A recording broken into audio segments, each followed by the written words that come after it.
terminato, ma è doveroso ringraziare anzitutto questi grandiosi artisti, questi grandi personaggi del canto sardo logudorese, a partire dal grande, inimitabile, inconcepibile, inossidabile Mario Mannu.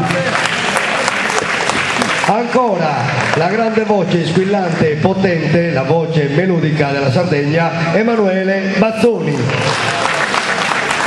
Infine la memoria storica, attualmente artisticamente è il cantante più anziano che c'è, artisticamente è ancora molto giovane, gli auguriamo anche a lui una lunghissima carriera davanti, Franco De Nanni di Chiaramonti. Il più giovane in assoluto invece, come artisticamente parlando, è quest'altro ragazzo che stasera ha dato prova di grande bravura, di grande tecnica, soprattutto di grande amore per il canto sardo logudorese. Con quell'applauso che stasera ha contraddistinto gli amici e gli appassionati di Tiesi, vorrei che si ringraziasse Franco Figos di Giaffe.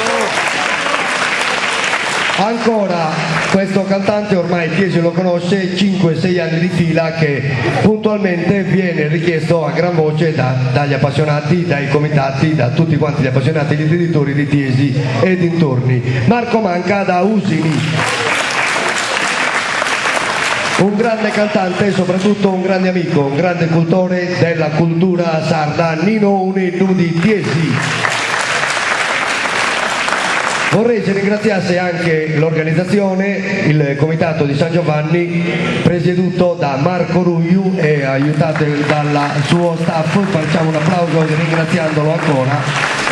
E un applauso anche a chi da dietro le quinte contribuisce a rendere sempre più bello il canto sardo logudorese. Un applauso a Gianluca e Nino Divona del servizio audio. Torre Mazzau assieme ai colleghi al service, all'organizzazione, ringrazio ancora il pubblico presente e speriamo di ritrovarci in cose belle come queste magari dopo domani sera. Signore e signori, buonanotte a tutti.